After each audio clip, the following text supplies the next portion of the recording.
I'm firing you for theft of restaurant property, the manager said coldly. The chef stood speechless, fired for feeding a homeless man. What happened next? The homeless man returned, but as Marco Vezzani, restaurant tycoon. Watch this incredible story of justice and subscribe to Seeds of Goodness. The kitchen of Le Palais was a symphony of controlled chaos, knives clicking against cutting boards, pans sizzling with precision, and staff moving with practiced coordination around each other. At the center of it all stood Tanya Williams, her dark skin glistening with a fine sheen of sweat as she bent over a plate, placing the final garnish with surgical precision. 2 minutes on table 7's entrees, she called out, her voice carrying the authority that had earned her the promotion to head chef of the main course section just 3 months ago. After 15 years of working her way up through kitchens across the city, enduring burns, cuts, 14-hour shifts, and more than her fair share of prejudice, Tanya had finally landed at Le Palais, the crown jewel of the city's fine dining scene. Tonight was particularly special. The owners had finally agreed to feature her signature dish, a reimagined coq au vin that incorporated subtle influences from her grandmother's southern cooking. "Chef, the special has been ordered at table 12, her sous chef, Miguel, announced with a knowing smile. Table 12 was the VIP section, reserved for the restaurant's most prestigious guests. Tanya couldn't suppress her smile. "Perfect, let's make it sing." She moved with fluid efficiency, her hands a blur as she orchestrated the preparation. This dish was more than food. It was her heritage, her journey, her statement to the culinary world that she belonged at this level, despite every obstacle that had been placed in her path. As she worked, Tanya noticed Jean-Pierre, the restaurant manager, hovering near the kitchen entrance, his thin frame rigid with tension as he glanced repeatedly between the dining room and Tanya's station. "Is there a problem, Jean-Pierre?" she asked without looking up from her work.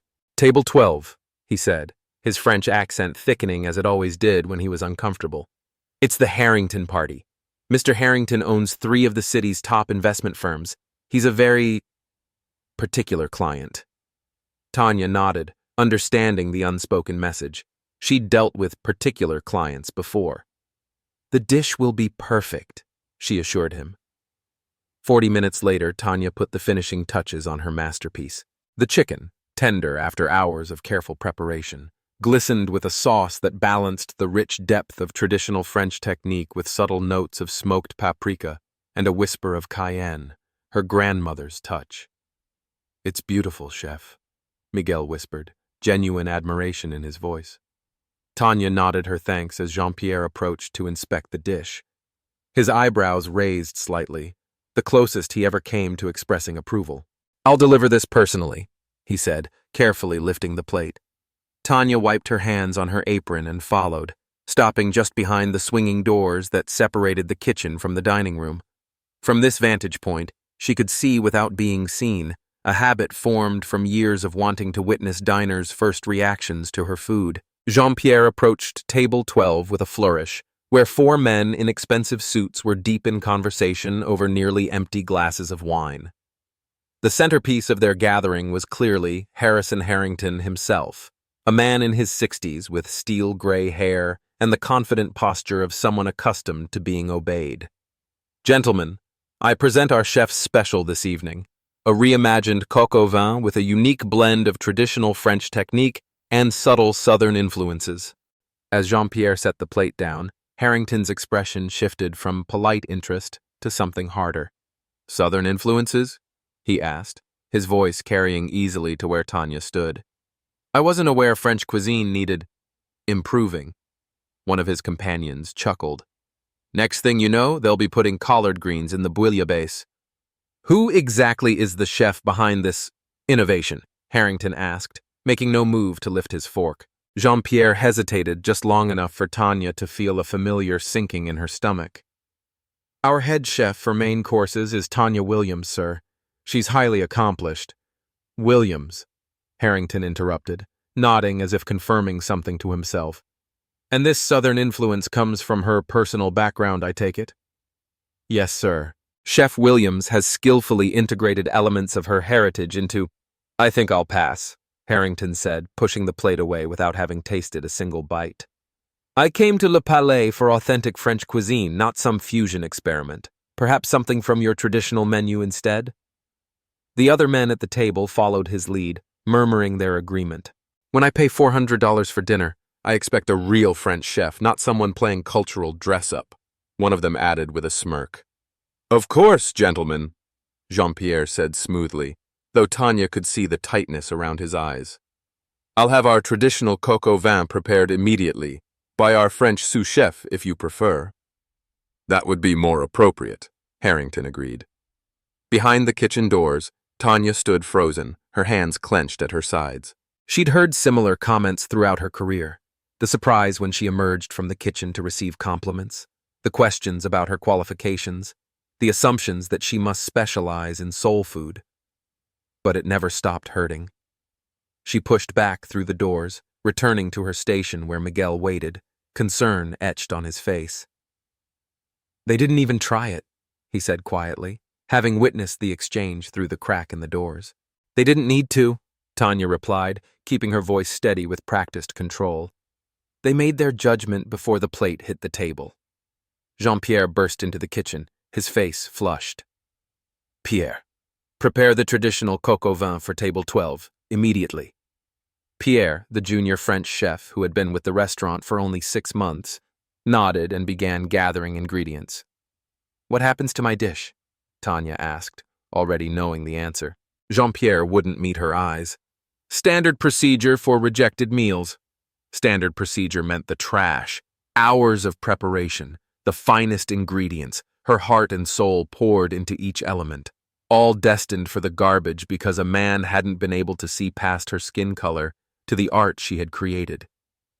Tanya, Jean-Pierre added in a lower voice, perhaps for the weekend service, we should have Pierre handle the VIP tables, just until this new menu has been properly accepted. The message was clear. Despite her title, despite her talent, she was being sidelined because she didn't fit someone's idea of what a French chef should look like. Of course, she replied, her voice hollow. Whatever you think is best for the restaurant. As the kitchen returned to its rhythm, now with Pierre at the center preparing the authentic version of the very dish Tanya had perfected, she found herself standing by the back door, needing a moment of fresh air to compose herself. Through the partially open door, she spotted a figure in the alley, a man in tattered clothes, huddled against the brick wall of the neighboring building. He was thin, with several days' worth of stubble, but there was something in the way he held himself that struck Tanya as unusual for someone in his apparent situation. Their eyes met briefly, and Tanya saw not the vacancy she expected, but a sharp, assessing intelligence. The man nodded to her politely before turning his gaze back to the ground. Behind her, Tanya heard the kitchen staff preparing to discard her rejected masterpiece. In that moment, something inside her, a lifetime of swallowing injustices, of working twice as hard for half the recognition, crystallized into a single, defiant decision. She turned back into the kitchen, intercepted the busboy carrying her dish to the trash, and took the plate from his hands. Chef? He questioned, confused. I'll take care of this, she said quietly. With the plate in hand, Tanya glanced around to ensure Jean-Pierre was occupied with the VIP table, then slipped back toward the service door. The dish was still warm, still perfect. The only thing wrong with it was the hands that had created it. As she pushed the door open with her back, Tanya felt a strange mixture of rebellion and peace. What she was about to do might cost her dearly, but in this moment, feeding someone who would appreciate her food felt more important than following rules designed to exclude people like her. The man in the alley looked up, surprise flickering across his weathered face as Tanya approached with the plate of food that had been deemed unworthy of the city's elite. Excuse me, Tanya said softly as she approached the man. This is about to be thrown away, and I thought you might like it instead. The man looked up, his eyes moving from Tanya's face to the plate she offered, the sophisticated presentation still intact, the aroma of her reimagined coq au vin rising in the cool evening air. You're giving this to me? He asked, his voice surprisingly cultured for someone in his apparent situation. Yes, Tanya replied. It's perfectly good. Better than good, actually. The man carefully accepted the plate, treating it with a reverence that made something twist in Tanya's chest. He studied the presentation for a moment before asking, "Did you make this?" "I did. And why is it being thrown away?" Tanya hesitated, then decided on honesty. Because the customers who ordered it found out who made it and decided they'd prefer their French food to be made by someone who looked more French. Understanding flickered in the man's eyes. "Their loss," he said simply. He took the fork Tanya offered and, with the practiced movements of someone familiar with fine dining, cut a perfect bite-sized piece of chicken. Tanya found herself holding her breath as he took the first bite. It was ridiculous. She'd cooked for celebrities, critics, even a visiting diplomat once. Why should this stranger's opinion matter? The man closed his eyes as he chewed, an expression of pure pleasure spreading across his face. The depth of the wine reduction with that hint of smokiness. "Paprika?" he asked, opening his eyes. Tanya nodded, surprised. "And there's something else. A warmth that builds slowly. Cayenne? But used with remarkable restraint." He took another bite. "This is extraordinary. The balance between traditional French technique and these southern elements. It's not fusion for the sake of fusion. It's a conversation between culinary traditions." For the first time that evening, Tanya felt her shoulders relax. "Thank you," she said, meaning it more than the man could know. "No, thank you," he replied, continuing to eat with evident enjoyment. "I haven't had cooking this thoughtful in a very long time." As the man ate, Tanya leaned against the wall beside him, the cool brick grounding her. There was something cathartic about watching someone genuinely appreciate her food after the humiliation inside. "You know a lot about food for Bisco," she trailed off, not wanting to make assumptions. The man's mouth quirked in a half-smile.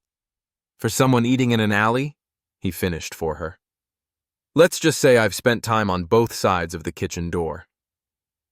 Before Tanya could respond, the service door banged open behind them. Jean-Pierre stood framed in the doorway, his thin face flushed with anger. "Tanya, what do you think you're doing?"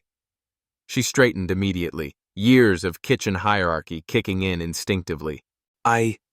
You're giving away restaurant property to vagrants?" Jean-Pierre's voice rose with each word. "That dish cost the restaurant over $60 in ingredients alone." "It was going to be thrown away," Tanya said, fighting to keep her voice steady. "That's not your decision to make." Jean-Pierre stepped fully into the alley, letting the door swing shut behind him. "This is theft, plain and simple." The man who had been eating quietly set the now empty plate down on a nearby crate and stood up. Despite his disheveled appearance, there was a dignity in his bearing that made Jean-Pierre take an instinctive step back. "The lady was showing basic human decency," the man said quietly.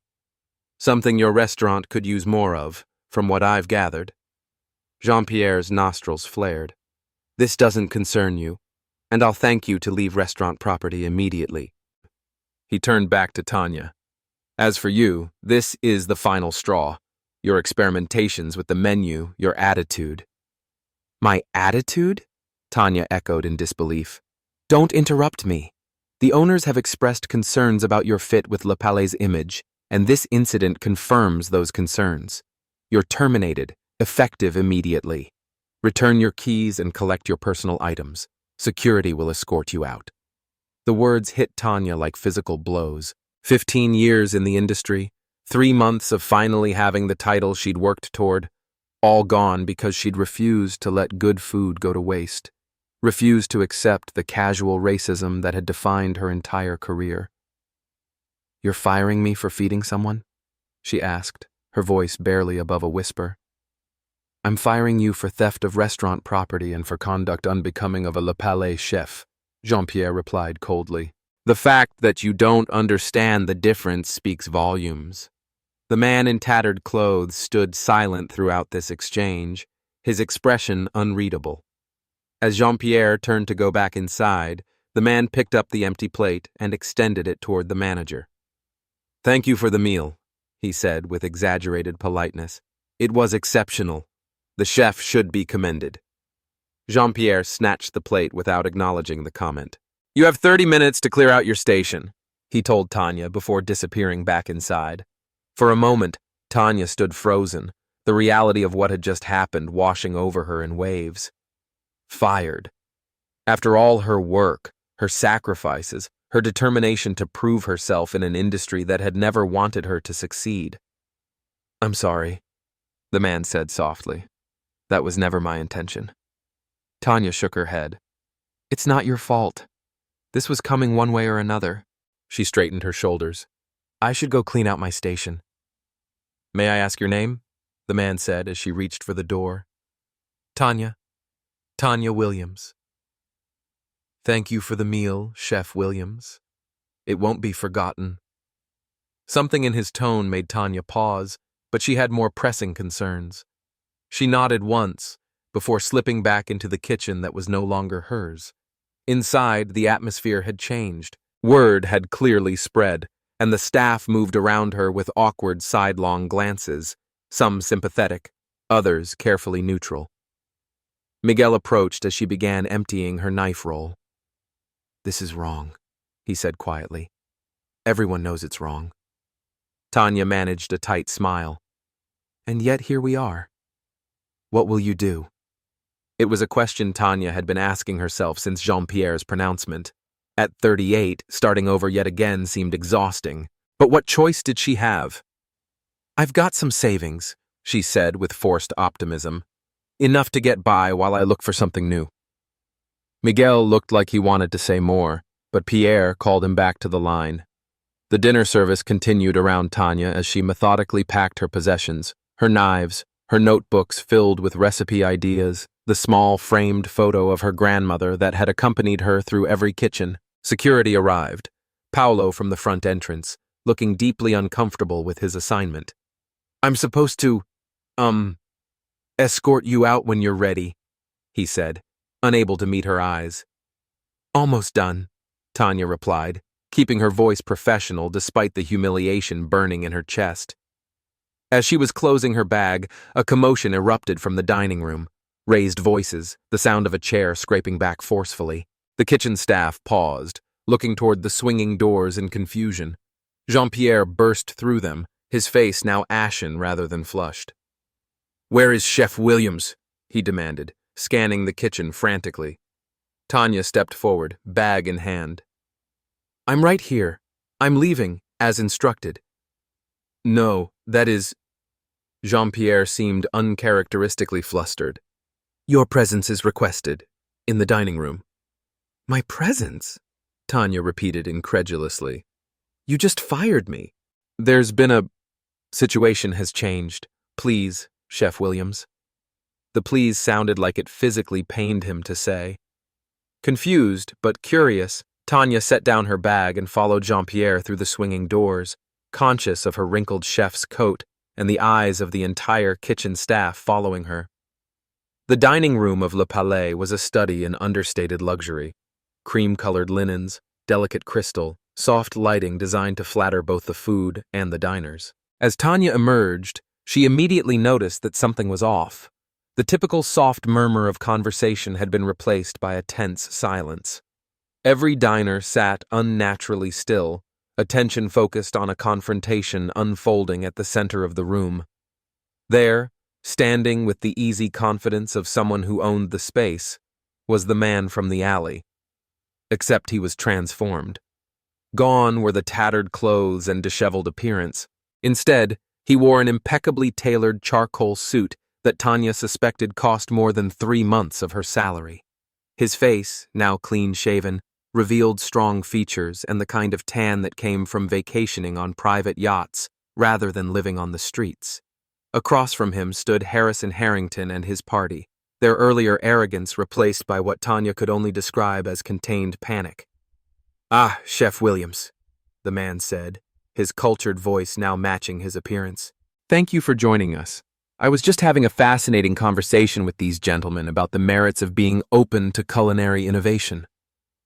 Harrington's face had taken on the waxy pallor of someone who had just realized they'd made a catastrophic error in judgment. "Marco," he said stiffly. "As I was explaining, there was a simple misunderstanding about the menu." "A misunderstanding?" The man, Marco, interrupted, his tone pleasant but with an unmistakable edge. "From where I was standing, or rather sitting in the alley, it seemed quite clear. You rejected Chef Williams's dish without tasting it because you made assumptions about her based on her race." The entire restaurant remained in frozen silence, witnessing what was clearly an unfolding power play between titans. "Chef Williams," Marco continued, turning to her, "allow me to properly introduce myself. Marco Vezzani. I own a modest restaurant group." Tanya's eyes widened slightly. There was nothing modest about the Vezzani group. They owned some of the most exclusive restaurants across 3 continents, establishments where reservations were booked a year in advance and where kings dined alongside celebrities. "It's a pleasure to meet you officially, Mr. Vezzani," she managed, struggling to reconcile the man before her with the figure in the alley.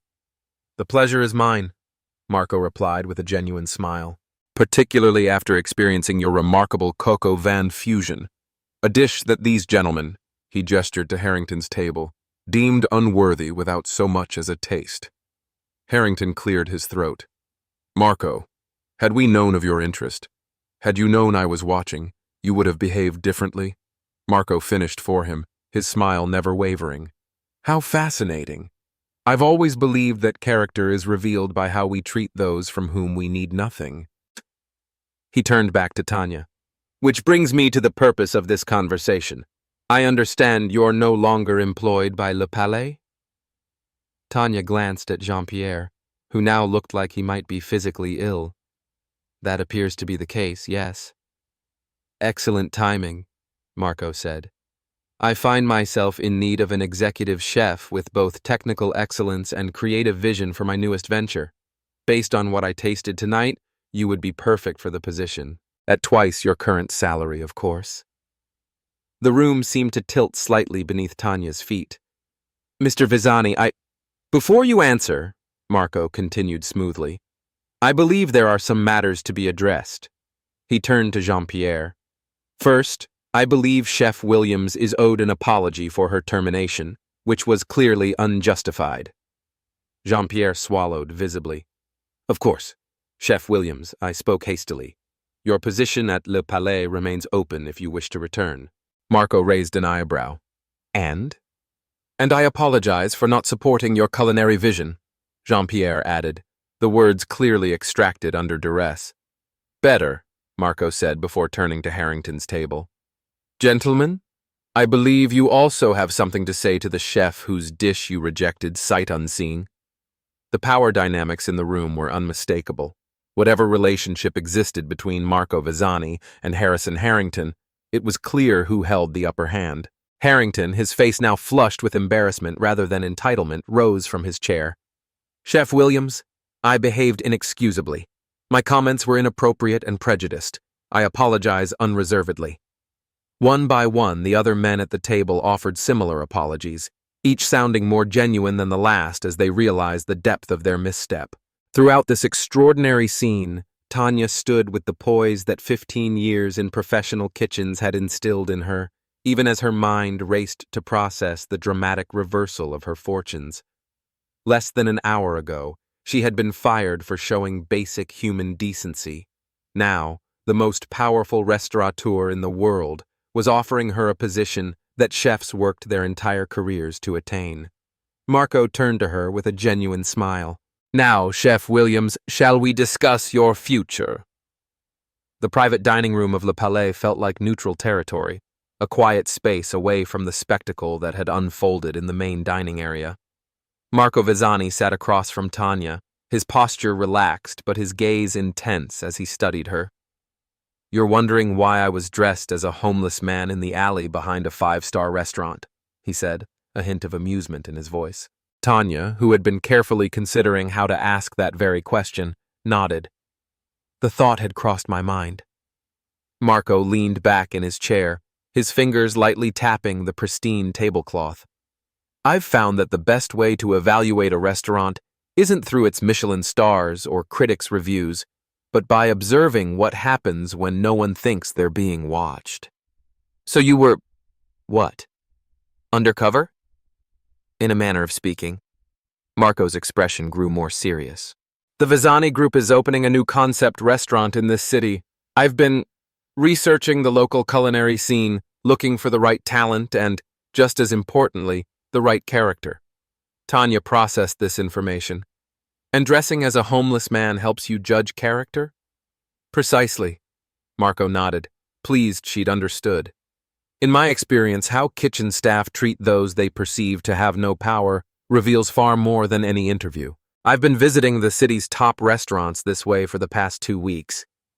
And what have you found? Marco's expression darkened. That exceptional food and exceptional humanity rarely coincide in this industry. His eyes met hers. Until tonight. Tanya felt a complex mixture of emotions, vindication, certainly, but also a lingering anger at the system that had forced her to prove her worth through such an arbitrary test. With all due respect, Mr. Vezzani, while I appreciate your offer, I'm not sure I'm comfortable with your methods. If Marco was surprised by her candor, he didn't show it. Explain. You witnessed discrimination and said nothing until it was convenient for your purposes, Tanya said, the words flowing now that she'd begun. You watched me get fired for an act of basic decency, then orchestrated a public humiliation for those who wronged me. It feels theatrical, as if people's real lives and livelihoods are pieces on your chessboard. For a moment, Marco was silent, studying her with newfound interest. Then, unexpectedly, he smiled. Chef Williams, you've just confirmed you're exactly who I need for this position. By criticizing you? By having the integrity to speak truth to power, even when that power is offering you an opportunity many would kill for. Marco leaned forward. You're right. My methods are unorthodox, perhaps even questionable, but they're effective. And in my defense, had you not been fired, I would have approached you differently. Tanya considered this. And the public confrontation with Harrington and his friends? People like Harris and Harrington rarely face consequences for their prejudice, Marco said, a hardness entering his tone. Tonight, he did. Was it theatrical? Yes, but sometimes theater makes the lesson stick. He paused. Would you have preferred I let it pass unchallenged? No, Tanya admitted, but there's something else you should know, Marco interrupted gently. The new restaurant concept I mentioned? It's centered around exactly what your dish represented tonight, a conversation between culinary traditions, honoring both innovation and heritage.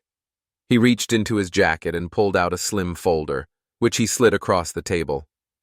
This is the preliminary concept. I'd like you to look it over. Tanya opened the folder to find architectural renderings of a stunning restaurant space, along with a business plan and concept statement. The restaurant's proposed name caught her eye immediately. Heritage.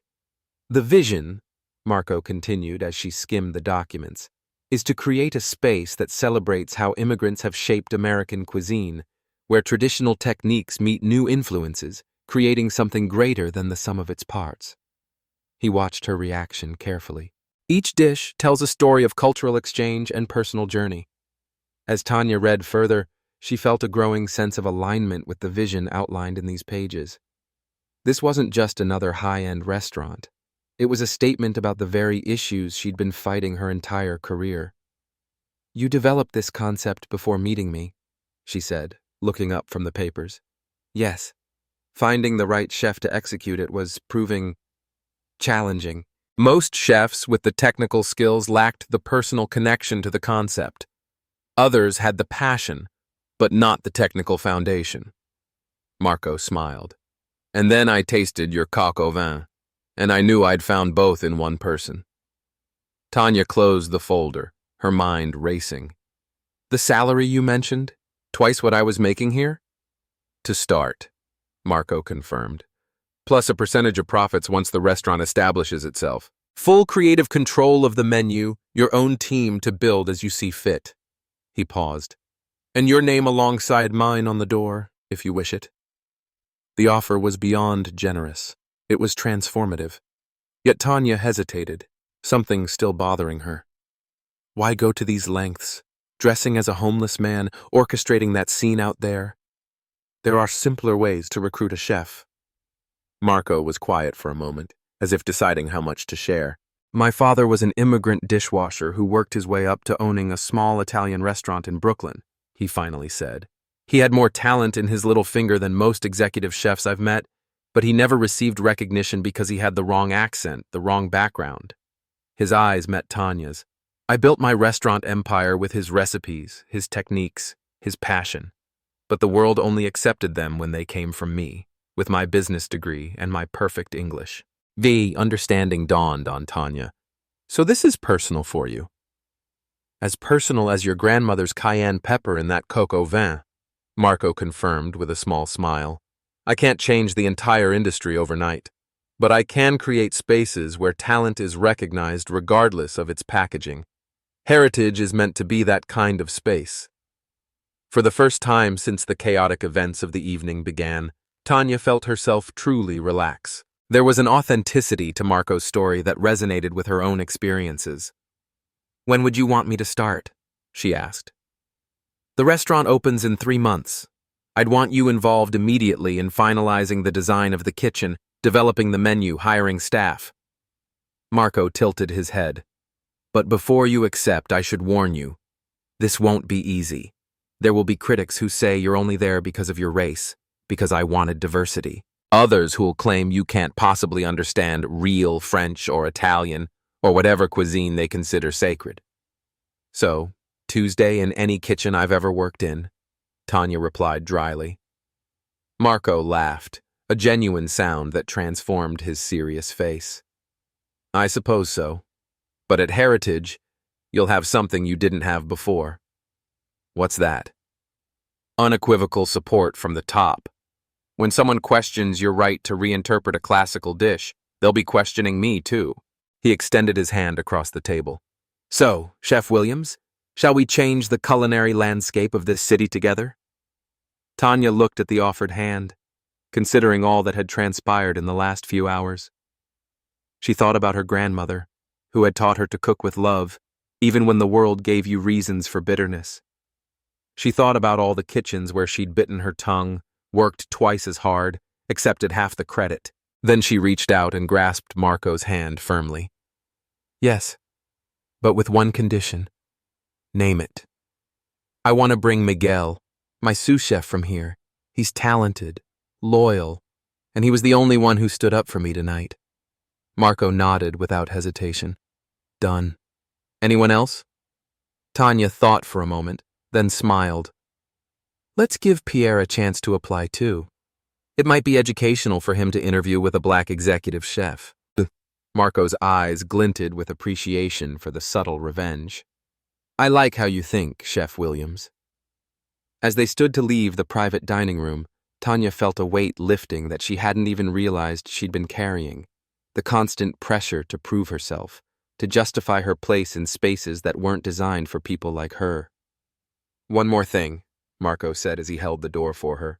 That dish you made tonight, the coq au vin with your grandmother's touch, I want it on Heritage's opening menu, not hidden among fusion experiments, but highlighted, the centerpiece that tells your story. I'd like that, Tanya said softly.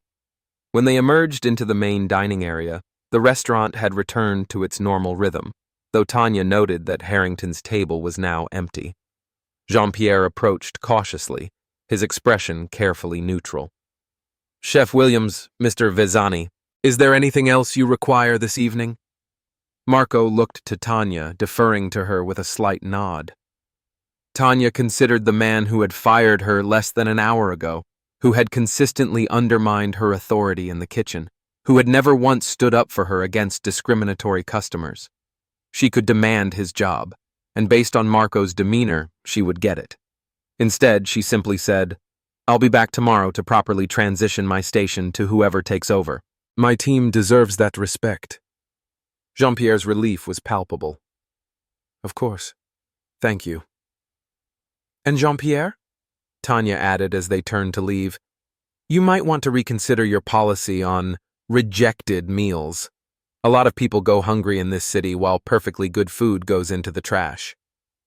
Marco smiled approvingly as they walked toward the exit. Mercy with a lesson attached. Effective. I learned from the best, Tanya replied with a pointed look. Outside, the night air was cool and fresh after the tension of the restaurant. A sleek black car waited at the curb, a driver holding the door open.